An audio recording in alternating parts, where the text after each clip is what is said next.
Hello babies and babas, hello boys and girls, hello my dear students. My name is Professor नीति दोषी और आपका बहुत बहुत स्वागत है हमारे चैनल पे. आई होप आप सब स्वस्थ है और बहुत बहुत मस्त है. आज अभी इसी वक्त my dear friends let us continue with our module 1 which is Indian Contract Act 1872. बच्चों मॉड्यूल 1 चैप्टर 1 हम कर चुके हैं. मॉड्यूल 1 चैप्टर 2 हम कर रहे हैं.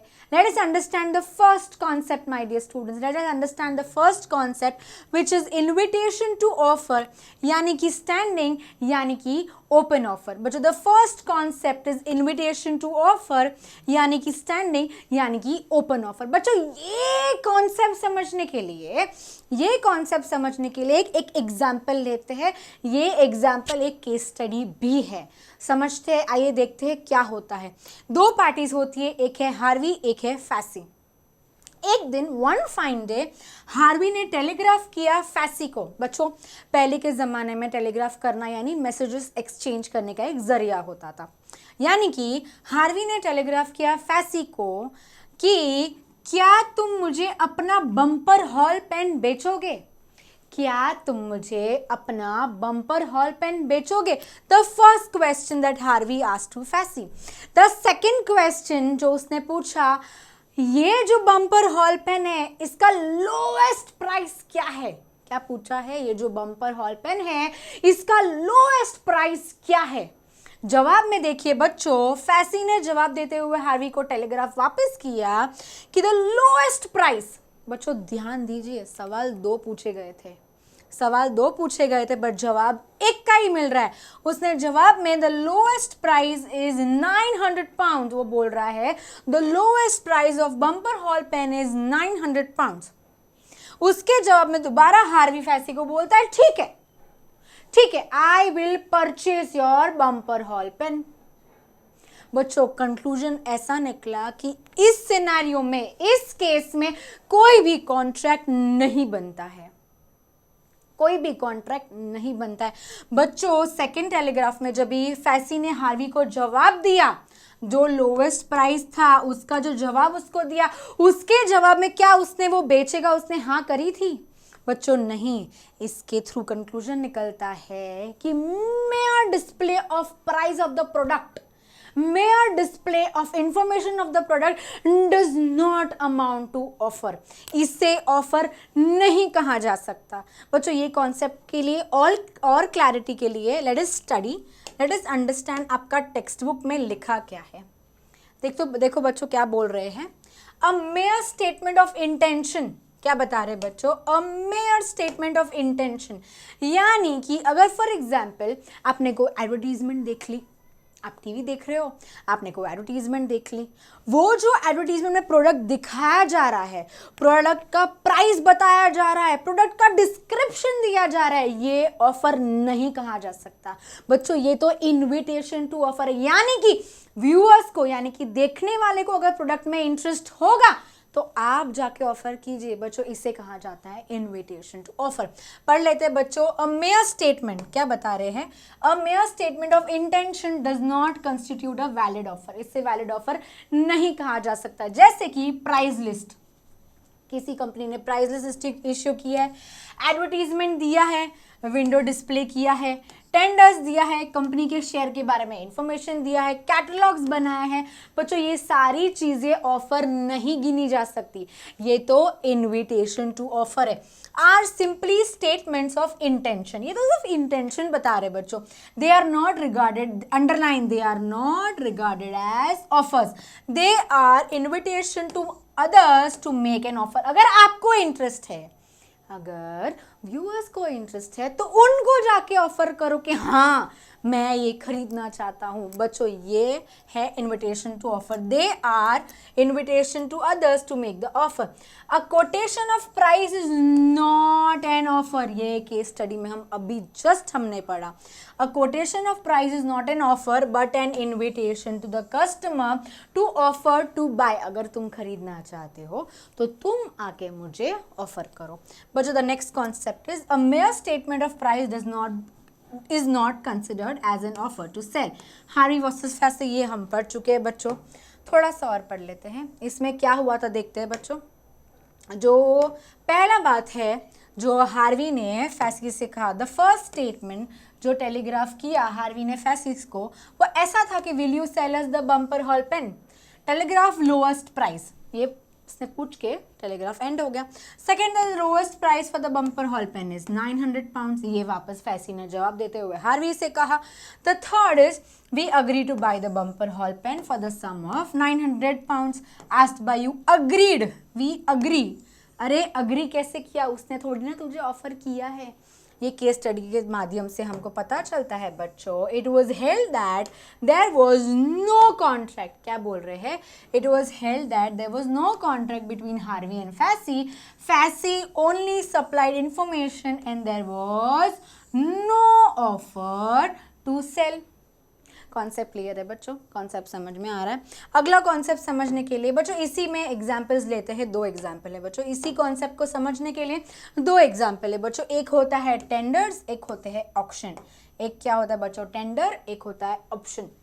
अगर किसी कंपनी ने एडवर्टीजमेंट दिया टेंडर इनवाइट करने के लिए, किसी गवर्नमेंट कंपनी, किसी भी कंपनी ने अगर आपको टेंडर के लिए एडवर्टीजमेंट दिया और अगर आप जाके अपना टेंडर सबमिट करते हो किसी स्पेसिफिक गुड्स के लिए, तो आपने उनको ऑफर दिए बच्चों, उन्होंने आपको ऑफर नहीं दिए। पढ़ लेते हैं बच्चों, when the tenders are invited for the supply of specific goods, each tender submitted is an offer.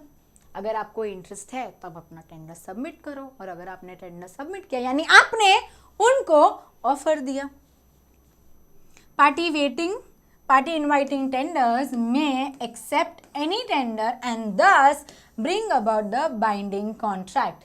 समझ में आया बच्चों। The next concept is auction sales. क्या बोल रहे हैं, the next concept is auction sale. बच्चों ऑक्शन जब भी होती है, आप जाते हो, आपको अगर इंटरेस्ट है ऑक्शन में, आप जाते हो एज अ बिडर, आप बिड करते हो। ऑक्शन तभी चालू होता है, ऑफर तभी चालू होता है जब भी आप बिड करते हो, इसीलिए offer is given by you, यानी कि जो ऑफरर है वो कौन है, यानी कि जो ऑफरर है वो बिडर है बच्चों। यानी in auction sales an offer proceeds from the bidder, underline बच्चों, an offer proceeds from the bidder and it is for the auctioneer. अभी ये ऑक्शनर पे डिपेंड करता है कि वो एक्सेप्ट करे या रिफ्यूज करे किसको, ऑफर को। The acceptance in this case of auction sale is signified with the fall of the hammer. ये तो हम सब ने टीवी पे देखा है, बराबर बच्चों। The offer can be withdrawn at any time before the acceptance. अगर आपको ऑफर विड्रॉ करना है, ये और डिटेल में आगे पढ़ेंगे बच्चों, अगर ये ऑफर आपको विड्रॉ करना है तो एक्सेप्टेंस के पहले आपको विड्रॉ करना पड़ेगा। The advertisement that auction sale will be held on a particular day, ये अगर बताता है कोई भी एडवर्टीजमेंट, कोई ऑक्शन एक पर्टिकुलर दिन पे होने वाला है, एक पर्टिकुलर प्लेस पे होने वाला है, वो प्रपोजल नहीं गिना जा सकता। ये तो mayor declaration of an invitation, ये तो सिर्फ आपको इन्वाइट कर रहे हैं बच्चों। and it is therefore an invitation to offer, आपको जाके ऑफर करना है बच्चों, ये इन्विटेशन टू ऑफर गिना जाएगा बच्चों, इसे कहते हैं invitation to offer. Next concept समझ लेते हैं बच्चों। नेक्स्ट कॉन्सेप्ट क्या है, next concept that we are gonna understand is counter offer. Madam counter offer क्या होता है, समझते हैं, इसे भी एक केस स्टडी के थ्रू समझने की कोशिश करते हैं। दो पार्टीज होती है बच्चों, हाइड एंड वेंट। दो पार्टीज होती है बच्चों, hide and went. Mister A, उन्होंने यानी जो फर्स्ट पार्टी है बच्चों, उन्होंने सेल करने, अपना फार्म उनको सेल करना है, उनको अपना फार्म सेल करना, इसीलिए उन्होंने बी को ऑफर दिया कि मैं अपना फार्म बेचना चाहता हूँ, क्या तू खरीदना चाहता है, सेम 1000 पाउंड्स पे, 1000 पाउंड्स पे खरीदना चाहता हूँ। बी यहाँ पे बोलता है नहीं, बी क्या कहता है, नहीं, मैं तेरा फार्म 1000 पाउंड्स पे नहीं खरीदूंगा, बल्कि मैं तेरा फार्म 950 पाउंड्स पे खरीदूंगा। बच्चों इसे कहते हैं काउंटर ऑफर। जब ये एक पार्टी यानी कि ऑफरी, जिसको ऑफर दिया जा रहा है, वो नेगोशिएट करके वो नेगोशिएट करके अपने टर्म्स खुद डिसाइड करता है, यानी ओरिजिनल ऑफर अगर वो कैंसिल करता है तो उसे कहा जाता है काउंटर ऑफर। यहाँ पे मिस्टर बी जो अपने केस में हाइड एंड वेंच है, इन दोनों जन में से जो बी है वो वापस रिप्लाई में ए से कहते हैं मैं खरीदूंगा, मैं तेरा फार्म खरीदूंगा पर 950 पाउंड्स में। कितने पाउंड्स में बच्चों? 950 पाउंड्स में। ये क्या किया उन्होंने? ओरिजिनल ऑफर जो था, ओरिजिनल ऑफर उसने कंप्लीटली स्क्रैप कर दिया। अभी the ball is in mister S court, the ball is in mister S court, यानी अभी ये इसका डिसीजन है कि इसका जो काउंटर प्रपोजल था, इसका जो काउंटर ऑफर था, ये एक्सेप्ट करना या नहीं करना। ये डिसीजन अभी मिस्टर ए के हाथ में। बच्चों थोड़ा सा कॉन्सेप्ट पढ़ लेते हैं, क्या बताना चाहते हैं ये कॉन्सेप्ट आपको देख लेते हैं। काउंटर ऑफर क्या बताना चाहता है ये? काउंटर ऑफर सुनिएगा, a counter offer is the rejection, underline my dear friends, a counter offer is a rejection of the original offer. A counter offer is the rejection of the original offer. It is a new offer. बराबर ना बच्चों? It was a new offer. This new offer over the original offer is known as counter offer. ये underline करना है बच्चों, ये underline करना है। Example देख लेते हैं बच्चों, example देख लेते हैं। Illustration: A offers to sell his house to B. A ने ऑफर किया B को अपना घर बेचने के लिए। कितने रुपए में बच्चों बोले तो? 25,000 रुपए में। कितने रुपए में बोले तो? 25,000 रुपए में। B writes to A that he is ready to buy the house for 20,000. ये उसने कर दिया नेगोशिएट, ये उसने कंसिडरेशन नेगोशिएट कर दिया। 25,000 के जगह पे वो बोल रहा है मैं 20,000 रुपए में खरीदूंगा। बच्चों ओरिजिनल ऑफर तो हो गई कैंसिल, जो कि 25,000 रुपए की थी वो तो हो गई cancel. It is a counter proposal by B which must be accepted by the original proposal. यानी अभी अगर ए को जमेगा, एक को 20,000 रुपए में बेचने के लिए चलेगा तो बेच सकता है, नहीं तो नहीं बेचेगा, उसकी मर्जी है बच्चों। In Hyde versus Wrench, a offer to sell his farm to be for 1,000 pounds. B stated that he would buy the house for 950 pounds, for which price A refused to sell. A ने मना कर दिया, नहीं बेचूंगा भाई, मुझे 1,000 में बेचना है, मुझे 950 में नहीं बेचना है। B then expressed his willingness to buy for 1,000. बच्चों इसे कहते हैं काउंटर ऑफर, यानी कि काउंटर प्रपोजल। बच्चों द लास्ट कॉन्सेप्ट पढ़ लेता है। It was held here that there was no contract. ध्यान दीजिए बच्चों, यहाँ पे ऐसा बोला गया है कि अगर ओरिजिनल ऑफर तुम कैंसिल कर देते हो, ध्यान दीजिए बच्चों, अगर ओरिजिनल ऑफर तुम कैंसिल कर देते हो तो तुम्हारे बीच में कोई भी कॉन्ट्रैक्ट, नो कॉन्ट्रैक्ट होगा। As the offer to purchase it is for 950 pounds is a counter offer. The subsequent offer to purchase it for the 1,000 pounds was a fresh offer which A is not bound to accept. पहले तुझे बोला था ना 1,000 में खरीद, तू मना कर दिया तूने, तो ऑफर दो वहीं पे कैंसिल हो गई। तूने 950 बोला, मैंने मना कर दिया, तू वापस बोल रहा है ठीक है मैं 1,000 में खरीदूंगा। अभी again the offerer has the right to decide कि क्या उसे ये ऑफर एक्सेप्ट करनी है या नहीं है। देयर इज नो कॉन्ट्रैक्ट, क्या बोल रहे हैं? There is no contract unless this counter proposal is accepted by the original proposal. बच्चों क्लियर हुआ अपना नेक्स्ट कॉन्सेप्ट? ये जो कॉन्सेप्ट था इसे कहते हैं काउंटर ऑफर। नेक्स्ट कॉन्सेप्ट समझने की कोशिश करते हैं बच्चों। Next concept my dear students, the next concept that we are going to study today is section number 3, 4, 5 and 6. Again, section number 3, 4, 5 and 6 of the Indian Contract Act 1872. बच्चों the first section which is section number 3 बताता है बच्चों, ये section एक heading के जैसा है, इसके अंदर का जो चीज़ें है, इसका जो सब्जेक्ट मैटर है वो एक्चुअली आपको 4, 5, 6 में पता चलेगा डिटेल में। ये जस्ट हेडिंग के जैसे समझो इसको और आगे बढ़ जाते हैं बच्चों। सेक्शन नंबर 3 ऐसे बोलता है कि the communication of the proposal. हम जानते हैं कोई भी ऑफर यानी कि कोई भी प्रपोजल में कम्युनिकेशन कितना ज़रूरी होता है। अरे अगर तुम कम्युनिकेट करोगे ही नहीं तो सामने वाले को कैसे पता चलेगा कि उसे ऑफर मिली है। यानी कि communication of proposal, acceptance of proposal. बच्चों अगर प्रपोजल एक्सेप्ट कर रहे हो तो उसका एक्सेप्टेंस सामने वाले के साथ कम्युनिकेट करना पड़ेगा ना बच्चों। यानी कि communication of proposal, acceptance of proposal and revocation यानी कि कैंसलेशन ऑफ प्रपोजल, ये हमें सेक्शन 4, 5 और 6 में पता चलेगा। A R made by any act, parties के कोई एक्ट या ओमिशन से पता चलता है कि कम्युनिकेशन, एक्सेप्टेंस एंड रिवोकेशन में से एक्चुअली हुआ क्या है। बच्चों पढ़ लेते हैं ये क्या कहना चाहते हैं। Section 3 communication of offer, acceptance and revocation. Section 3 बताता है my dear students, communication, acceptance and revocation of proposal. The communication of proposal, the acceptance of proposal and the revocation of proposal and acceptances respectively are deemed to be made by any act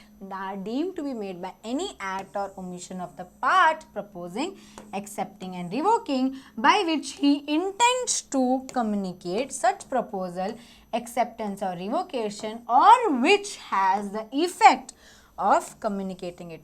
बच्चों ये पढ़ के confuse मत होइए, detail में हम section 4, 5, 6 में और अच्छे से पढ़ेंगे। देख लेते हैं क्या बोलना चाहता है ये, समझते हैं ये क्या बताना चाहता है हमको। सेक्शन 4, 5 और 6 समझने के लिए उसके पहला हम ये एक थोड़ा सा छोटा सा कॉन्सेप्ट है जो हम कर लेते हैं, फिर हम कंटिन्यू करते हैं। अनएक्सेप्टेड ऑफर यानी कि जो ऑफर एक्सेप्ट नहीं की गई है, एड offer creates no rights and obligation. Unaccepted offer creates no rights and obligation. ये भी कॉन्सेप्ट समझने के लिए बच्चों एक केस स्टडी देखते हैं।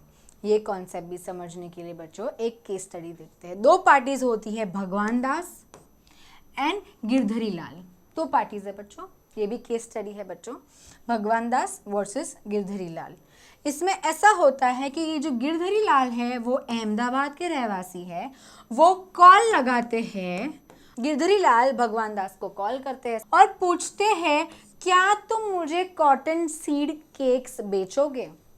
गिरधरी लाल ने भगवान दास को फोन किया और पूछा क्या तुम मुझे अपनी कॉटन सीड केक्स बेचोगे। उसके जवाब में भगवान दास ने गिरधरी लाल को कहा, हाँ मैं तुझे अपना कॉटन सीड केक्स बेचूंगा। जिस दिन कॉन्ट्रैक्ट ऑनर करने की बात आई, जिस दिन एक्चुअली भगवान दास को गिरधरी लाल को ये जो कॉटन सीड केक्स था वो बेचने का समय आया, तभी वो ये नहीं कर पाया। तो गिरधरी लाल ने अहमदाबाद के कोर्ट में केस फाइल किया। गिरधरी लाल ने अहमदाबाद के कोर्ट में केस फाइल किया और बोला, और उसके जवाब में जो भगवान दास है, उसके जवाब में भगवान दास ऐसे कहते हैं कि तुम जाके अहमदाबाद में केस क्यों फाइल कर रहे हो। अगर प्लेस ऑफ कॉन्ट्रैक्ट खमगांव है तो तुम अहमदाबाद में केस फाइल नहीं कर सकते। बच्चों ये केस जो था वो बताता है आपको कि unaccepted offer creates no rights and obligation. बच्चों ये पर्टिकुलर केस है, ये तो बेसिकली प्लेस ऑफ कॉन्ट्रैक्ट के ऊपर था बच्चों के केस कहाँ पे फाइल होना चाहिए।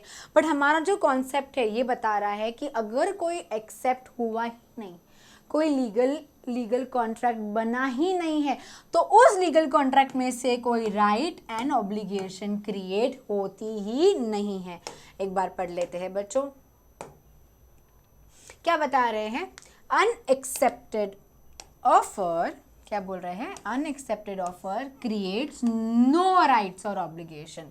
अगर कोई ऑफर एक्सेप्ट हुई नहीं है भैया, तो उसमें से कोई राइट और ऑब्लिगेशन कैसे क्रिएट हो सकती है। पढ़ लेते। A mere making of an offer does not form part of the cause of action for the damages for breach of the contract which has resulted from the acceptances of the offer. यानी ordinarily it is It is the acceptance of the other and intimation of that acceptance which results into a contract. अरे आपने contract accept किया है और दूसरे सामने वाले person को, इंसान को पता चला कि ये ऑफर एक्सेप्ट हुआ है, तो ही तो आगे जाके वो कॉन्ट्रैक्ट बनेगा ना बच्चों. अगर ये केस में एक्सेप्टेंस हुए ही नहीं है तो कोई भी राइट या कोई भी ऑब्लिगेशन कैसे क्रिएट हो सकता है. भगवान दास वर्सेस गिरधरी लाल. समझ आया बच्चों. The next concept my dear students, the next concept that we are going to understand is of course section number 4, 5 and 6. Be very very careful my dear students. section number 4, 5 and 6. ये section समझने से पहले इसमें दिए गए थोड़े से example समझते हैं. ये सेक्शन समझने से पहले इसके जो एग्जाम्पल्स है वो समझ लेते हैं, सो दैट जो मेन चीज़ है हमें बहुत फास्ट समझ आ जाएगी. बच्चों ये है इलस्ट्रेशंस. तो पहला इलस्ट्रेशन कुछ ऐसा बोलता है कि A proposes by a letter. A ने प्रपोजल दिया लेटर के through to sell his house. उसको अपना घर बेचना है. किसे बोले तो बी को लेटर भेजा at a certain price. at a certain price. The communication of proposal is complete. Communication of proposal तभी complete माना जाएगा जब मिस्टर बी को वो लेटर रिसीव होगा. यानी बहुत सिंपल कहने का मतलब ऐसा है बच्चों, जब भी एक ऑफर देता है, जब भी एक ऑफर देता है, वो ऑफर का जो कम्युनिकेशन है वो तभी कंप्लीट माना जाएगा जब भी ऑफरी को समझ आएगा, ऑफरी के नॉलेज में आया कि अच्छा मुझे ऑफर की जा रही है. ऑफरी के नॉलेज में आएगा कि अच्छा मुझे ऑफर की जा रही है. ये हो गया कम्युनिकेशन ऑफ प्रपोजल. कब कंप्लीट होता है? द नेक्स्ट कॉन्सेप्ट है B accepts A's proposal. B ने ए का प्रपोजल एक्सेप्ट कर दिया by letter sent by post. उसने भी ऐसा ही किया. The communication of acceptance. बच्चों हमको पता चला कि प्रपोजल कभी कंप्लीट माना जाएगा. अब सीखते हैं एक्सेप्टेंस कभी कंप्लीट हो जाएगा. The communication of acceptance is complete as against A. A के लिए वो तभी कंप्लीट माना जाएगा जब भी बी ने वो लेटर पोस्ट कर दिया. अगर बी ने वो लेटर पोस्ट कर दिया तो वो ए के लिए कंप्लीट माना जाएगा. एज अगेंस्ट बी के लिए वो तभी माना जाएगा जब भी वो लेटर मिस्टर ए को मिला. यानी कि जब भी वो लेटर मिस्टर ए को मिला. द लास्ट कॉन्सेप्ट बच्चों जो है वो है रिवोकेशन. जो लास्ट कॉन्सेप्ट जो है वो है रिवोकेशन. एक बार समझ लेते हैं, एक बार पढ़ लेते हैं, फिर हम मेन कंटेंट समझेंगे. क्या बोल रहे हैं? A revokes his proposal by telegram. Same, A ने अपना प्रपोजल रिवोक कर दिया यानी कैंसिल कर दिया. रिवोक करना यानी कैंसिल करना. The revocation is complete as against A. A के लिए वो तभी कंप्लीट माना जाएगा जब भी when the telegram is dispatched. A के तरफ से जब वो टेलीग्राम डिस्पैच हो गया तो उसके लिए ये जो रिवोकेशन था वो कंप्लीट माना जाएगा. It is complete as against B when B receives it. जब भी मेरे हाथ में यानी कि ऑफरी के हाथ में जब वो रिवोकेशन लेटर आया उसके लिए वो तभी रिवोक्ड माना जाएगा. बच्चों B revokes his acceptance by telegram. B's revocation is complete. और अभी ऑफरर ने रिवोक किया था, अभी ऑफरी रिवोक कर रहा है. बच्चों B's revocation is complete against B when the telegram is dispatched and against A. Reverse, exactly reverse. A के लिए तभी माना जाएगा जब वो ए के पास पहुंचेगा. बच्चों where an offer is made by a method of instantaneous communication. यानी कि आप तुरंत हाँ या ना कर रहे हो. Like telex the contract is only complete when the acceptance is received by the offeror. एक वो तभी कंप्लीट माना जाएगा बच्चों, ये तभी कंप्लीट माना जाएगा जब भी ऑफरर के पास उसका एक्सेप्टेंस रिसीव हुआ है ऑफरर के पास, तो ही वो कंप्लीट माना जाएगा. And the contract is made at the place where the acceptances are received. बच्चों ये कॉन्सेप्ट समझने के लिए हमने इलस्ट्रेशन पढ़ा. अभी जो मेन कंटेंट है, मेन सेक्शन है, अभी वो पढ़ लेते हैं बच्चों. देखते हैं ये एक्चुअली बोलना क्या चाहता है आपसे. Section 4, underline my dear student. Section 4 communication when complete. एक कम्युनिकेशन कंप्लीट कब होगा? द कम्युनिकेशन ऑफ प्रपोजल, यानी कि जो ऑफर का कम्युनिकेशन है वो तभी कंप्लीट माना जाएगा जब वो जिसको ऑफर की जा रही है यानी कि ऑफरी उसके नॉलेज में आए। पढ़ लेते हैं, the communication of a proposal is complete when it comes to the knowledge of the person to whom it is made. The communication or an acceptance is complete. अभी ये बात थी, सबसे पहला ये प्रपोजल की बात कर रहे थे, अभी एक्सेप्टेंस की बात करते हैं बच्चों। एक्सेप्टेंस कंप्लीट कब माना जाएगा? पहला केस जो है वो है as against the proposer, when it is put in the course of transmission to him so as to be out of the power of the acceptor. ये हम ऑलरेडी पढ़ चुके हैं। सेकेंड कॉन्सेप्ट है as against the acceptor when it comes to this knowledge of the proposer the communication of revocation is complete. बच्चों पहला concept था वो प्रपोजल के बारे में था, सेकेंड एक्सेप्टेंस के बारे में था, जो थर्ड है वो रिवोकेशन के बारे में बताता है। रिवोकेशन कुछ ऐसा है बच्चों, as against the communication of revocation is complete. क्या बोल रहे हैं? The communication of revocation is complete, the communication of revocation is complete as against the person who makes it, जो रिवोक कर रहा है, when it is put in the course of transmission to the person to whom it is made। यानी अगर A अपना offer revoke कर रहा है बी के सामने, बी को जो ऑफर दिया था वो रिवोक कर रहा है, तो इसने जब ये ट्रांसमिशन में कम्युनिकेशन डाल दिया, इसके लिए ये रिवोक तभी हो गया। इसके लिए वो रिवोक तभी होता है जब इसको वो लेटर रिसीव होता है। बच्चों पढ़ लेते हैं, so as to be out of the power of the person who makes it as against the person to whom it is made when it comes to his knowledge. मैंने आपको बताया B के नॉलेज में आया कि वो revoke हो गया है तो इसे रिवोक्ड माना जाएगा। बच्चों इलस्ट्रेशन हम पढ़ चुके हैं बच्चों, आई होप आपको समझ में आ रहा है। The next concept, the next section is section number 5, revocation of proposals and acceptance. Section number 5 क्या बोल रहा है बच्चों? Revocation of proposal and acceptance. A proposal may be यानी a proposal may be cancelled at any time before the communication of its acceptance। यानी अगर mister A ने mister B को ऑफर दिया, मिस्टर ए ने मिस्टर बी को offer दिया और वो ऑफर एक्सेप्ट करने से पहले, बी ने अभी एक्सेप्ट किया नहीं है, एक्सेप्ट करने से पहले अभी तक उसने ऑफर एक्सेप्ट नहीं किया, उसके पहले ये ए वो रिवोक कर सकता है। यानी कि वापस एक बार पढ़ लेते हैं, a proposal may be revoked at any time, a proposal may be revoked any time before communication of its acceptance is complete as against the proposer but not afterwards। An acceptance may be revoked at any time before the communication of the acceptance is complete as against the acceptor but not afterwards। दोनों case में बच्चों communication जो है, जो हमारा revocation जो हमारा है वो तभी कंप्लीट माना जाएगा जब भी revocation at any time before the communication of his acceptance, acceptance के देने से पहले ए रिवोक कर सकता है। एंड बी के केस में an acceptance may be revoked any time before the communication of the acceptance is complete as against the acceptor but not afterwards. तू हाँ बोलने के बाद ना कैसे बोलेगा? बच्चों इलस्ट्रेशन वापस दोबारा और एक बार समझ लेते हैं। इलस्ट्रेशन में आपको बताना क्या चाहते हैं। Illustration A proposes by a letter, ध्यान दीजिए, A proposes by a letter send by post to sell his house to B.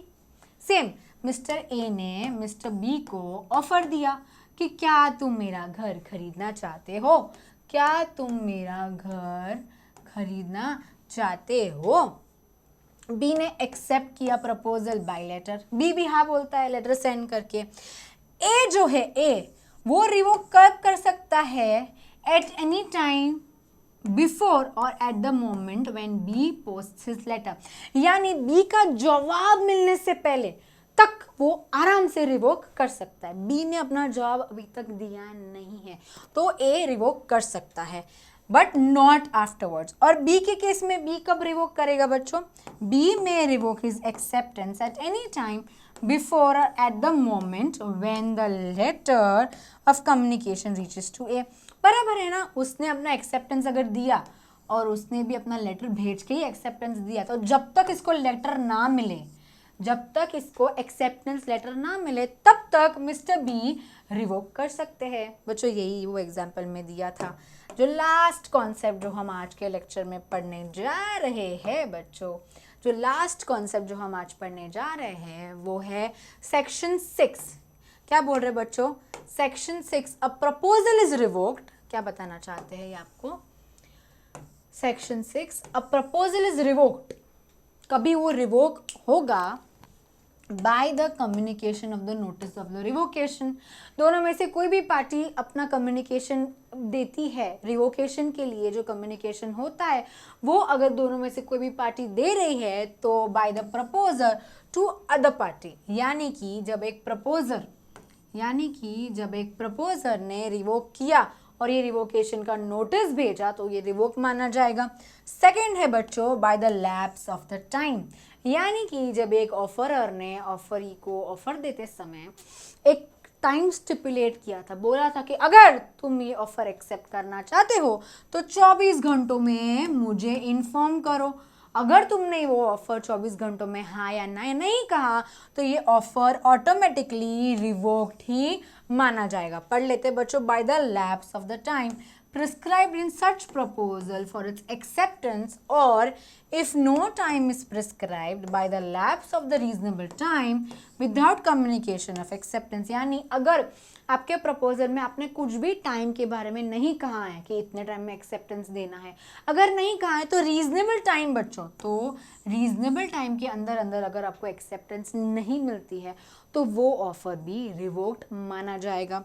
The third point is बच्चों by the failure of acceptor to fulfil the condition, यानी अगर आपके offer में offeror ने offeree को offer देते समय अगर कोई कंडीशन बोली होगी कि तू अगर एक्सेप्ट कर रहा है तो तुझे ये चीज़ें करनी पड़ेगी, उसने एक्सेप्ट तो कर लिया, ऑफरी ने अपना एक्सेप्टेंस तो दे दिया, लेकिन वो जो कंडीशन जो बहुत बहुत ज़रूरी थी वो तो वो नहीं फुलफिल कर पाया, तो ये भी ऑटोमेटिकली रिवोक्ड माना जाएगा बच्चों। The last point is by the death और इंसैनिटी, बाय द डेथ और इंसैनिटी बच्चों, यानी अगर जो प्रपोजर है वो मर जाता है या तो वो अनसाउंड माइंड हो जाता है, तो उस केस में if the fact of his death and insanity comes to the knowledge of the acceptor before the acceptance के पहला या तो वो मर गया या तो वो इंसेन हो गया, ये भी केस में बच्चों जो ऑफर है वो रिवोक हो जाएगा। जो लास्ट कॉन्सेप्ट है पढ़ लेते बच्चों, अंडर इंडियन लॉ। क्या बोल रहे हैं बच्चों? Under Indian law completion of acceptances. क्या बोल रहे हैं बच्चों? Under Indian law completion of acceptances as against the proposer and the acceptor is at the different time। जी हाँ, हमने अभी देखा है कि दोनों के लिए टाइमिंग अलग अलग होता है। Indian law gives some additional time to the acceptor to revoke his acceptance. Acceptor को थोड़ा ज़्यादा टाइम मिलता है अपना एक्सेप्टेंस रिवोक करने के लिए। It is assume that the proposer is deemed to have received acceptance no sooner it is dispatched. Therefore, proposer is immediately bound by the acceptance no sooner it is posted by the acceptor, but the acceptor is bound when the letter of communication of acceptance reaches the proposal। ये पूरा concept हमने अभी पढ़ा है बच्चों। As per English law, both proposer and the acceptor, both the proposer and the acceptor are bound at one and the same time। बच्चों ये difference है हमारे इंडियन लॉ में, यानी कि इंडियन कॉन्ट्रैक्ट एक्ट में और इंग्लिश लॉ में बच्चों। when the letter of acceptance is posted and it cannot be revoked। I hope बच्चों, मुझे आशा है कि आपको आज पढ़ाई हुई सारी चीज़ें समझ में आई होंगी। If you all did not understand, feel free to reach out to us in the comment section. This is professor Niti Doshi signing off. Thank you.